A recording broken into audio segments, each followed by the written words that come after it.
Welcome back to the channel. I'm Super Ron. We're here at Auto Shack for another episode, and it's another Porsche episode.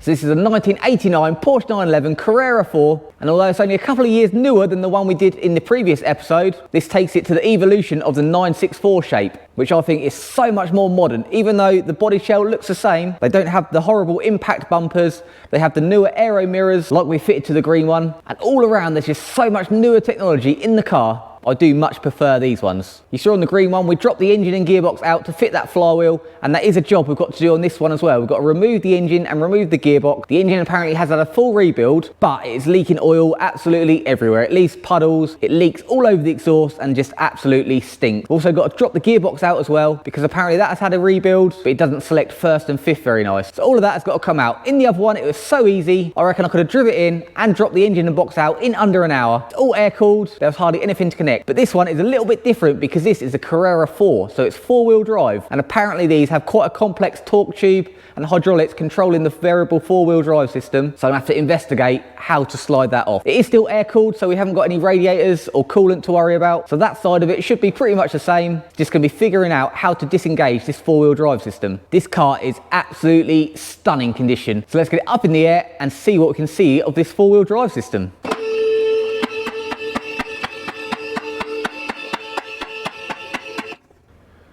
I can see straight away we have definitely got some oil leaks under here.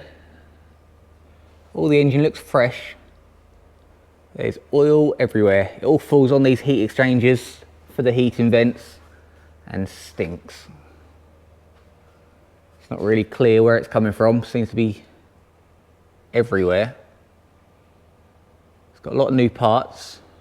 It's new brake lines, new flexies. The engine does look like it's all been redone. All new rocker covers. I think what we're going to have to do is give this a full wash down first, because otherwise we'll take it out and not have any clue where the oil is actually coming from. So I'll give it a full wash down, start it up and see if we can see where the oil is originating from. Bell housing and the gearbox all looks the same as the two-wheel drive, but we've got this panel going all the way down to the front on this one with some front drive shafts. There's lots of extra vents. Seems like Porsche started looking into the aero bit with this one. We've got some vents here, got some little vents, goes directly up to the CVs, both sides. Got this flat floor, another little vent going up to the transfer box. So let's get all these plastics out, see what we can discover.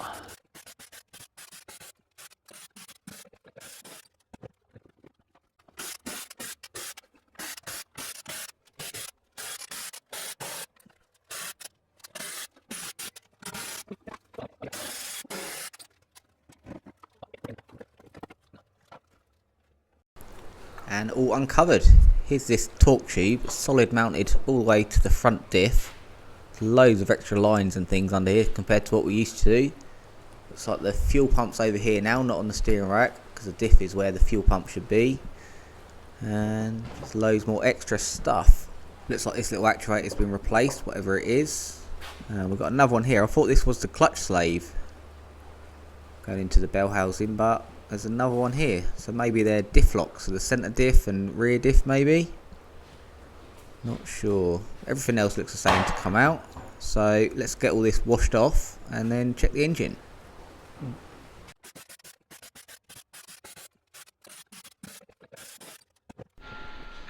So now it's all nice and clean. Now it does look like a fully rebuilt engine, so we'll be able to see where any new leaks come. I washed it all down with brake cleaner.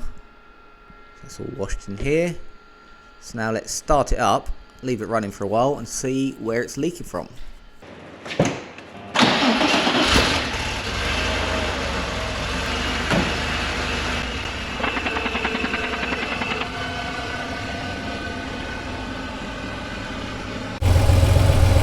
So I've been running for a little while. So we've got quite a lot of smoke here. I think that's coming from residual oil just sitting inside there. Can't really see any new leaks. From the oil cooler ways, we've got a lot of smoke coming out here. And some from the front oil cooler. There's a lot of smoke coming around this area. I don't know if you can see it on there. But there's the main oil cooler up here. You can see it's quite oily. So I'll take this cover off and see where all this is coming from. So this is his problem. The car sits there smoking like this. Not very classy. I don't know if this is all original or whether it's been done, but it's been done so well. Even in all the arches, it's got all the proper stone chip on the lip. All the wheels and everything, brakes are all pristine.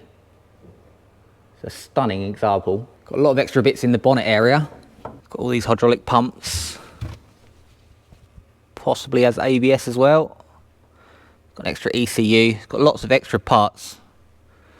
Lots of bits in the front. This must be all for the four-wheel drive system. So hopefully we haven't got to take too much of this out. This can all stay in the front and we can disconnect the torque tube. So let's get to this oil cooler.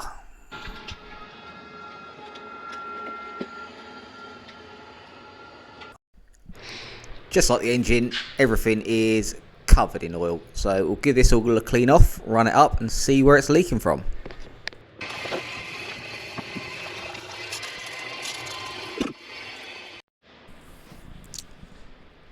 So I've had the whole thing running for about half an hour, 40 minutes. We've got it right up to temperature. The oil's hot, got really thin.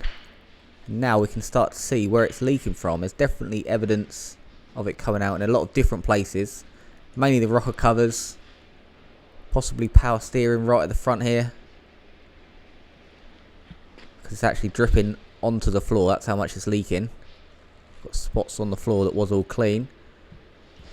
So it's a bit clearer now where it's coming from.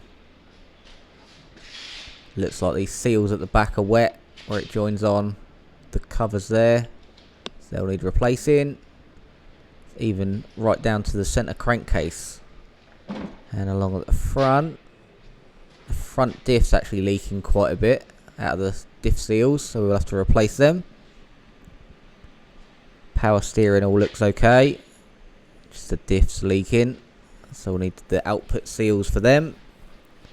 And the oil cooler looks like it's actually coming just above the nuts there at the seal where it seals onto the pipes. So, and that's running all the way down. So we'll have to get new seals for that as well. So let's start thinking about getting this out. So oil out first. Usually the oil tanks are at the back on these that I've seen before, but this one's actually at the front. And to drain it, it's got this little snorkel down with a drain plug, right in line with a ramp. Typical, so we're going to have to try and avoid making a mess.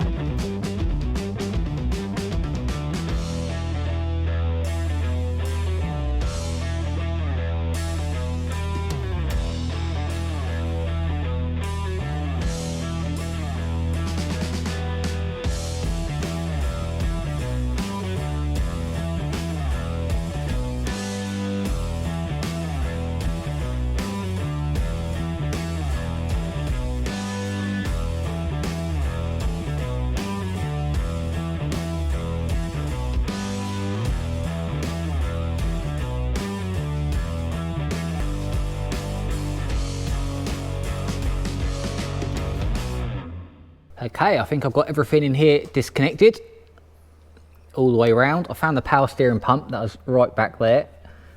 So I've got the lines removed from that and tucked away. Fuel line on this side. Had a main engine loom, which is plugged straight into there, so that's off. Just like the other one, lots of plugs, the pipe for the brake booster and another fuel line that side. Got the two distributors, so two coils. So I just disconnected the king lead off that one. Few little plugs down this side. I've unbolted the air conditioning compressor so that can all stay connected, and we'll just tape that or tie that in there, and that will stay in the car because all the lines will stay with the car then. Got the breather pipes from the top. I think we're all ready to drop down.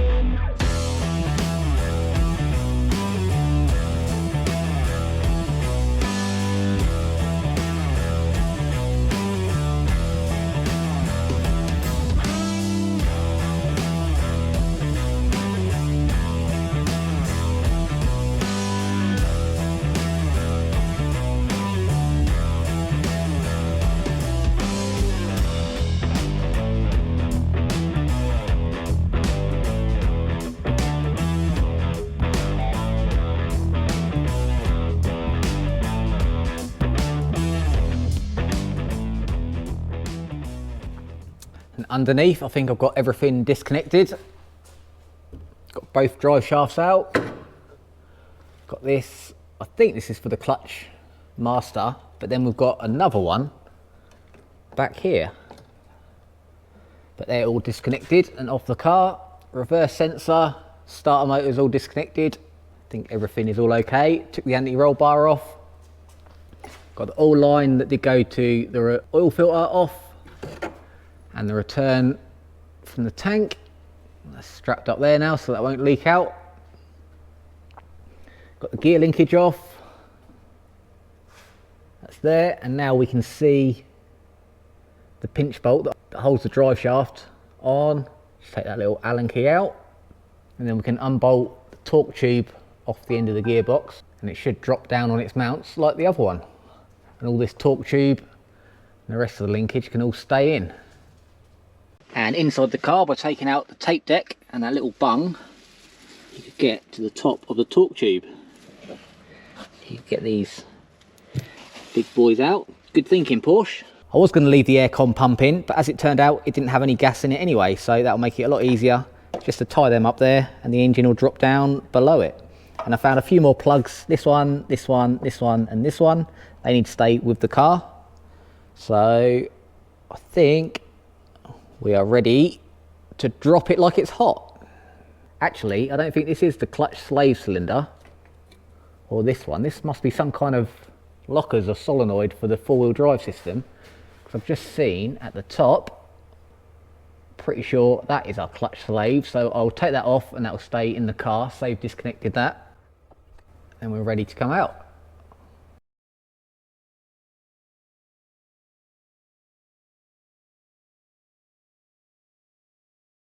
So now I've got the last two torque tube bolts out. I'm hoping this will separate from the gearbox. Yes. So now I've just got to, yeah, and the drive shaft's coming off as well. Winner, winner. Right, let's drop this down.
Well, we're here balancing, we're just in, but we are right up against the rear panel and the rear bumper under there. We're as far back as we can go. And I still can't get the spline shaft out. We've still got a little bit left in there. Look. So it looks like I'm going to have to take the rear bumper off so we can squeeze it back even more. Nearly there, It's got another 50mm left in the drive shaft in the middle, but we can't put the engine any further backwards. So looks like we've got to take the bumper off.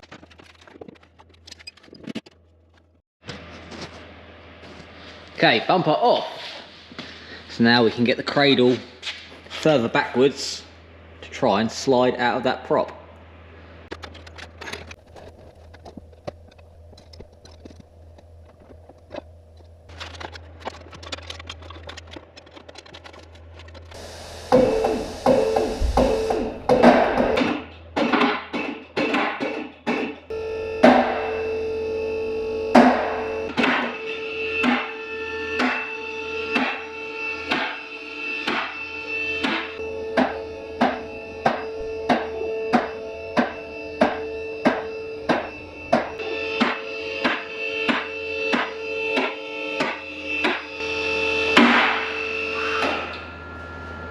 It's out.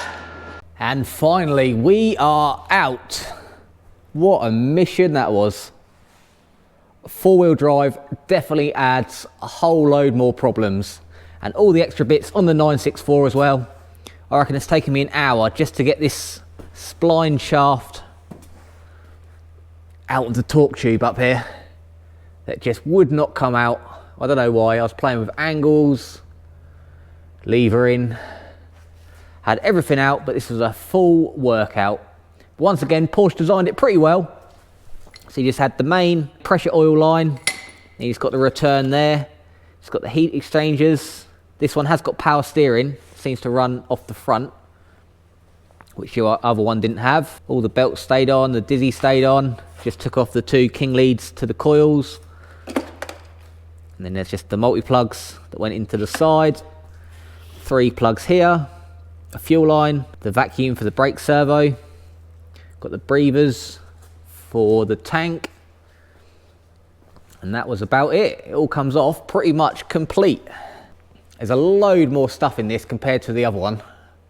Lots more pipes, lots more earths, all these to do with the four-wheel drive system, the hydraulic clutch, all the cable change underneath. So it was a lot more work, but we are out. So we can get this gearbox off, get that sent away, have a little tidy up in here. What a mission, but it's out.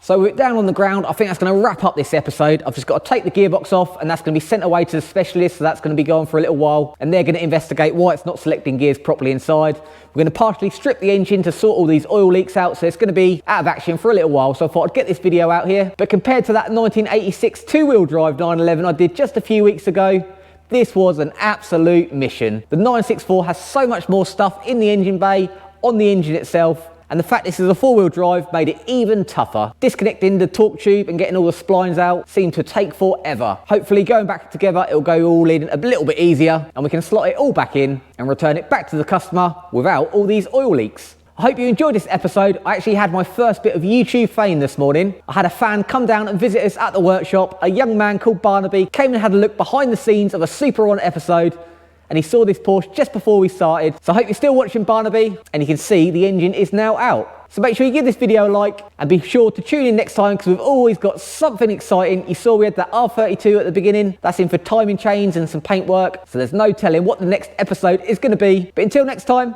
make sure you have fun.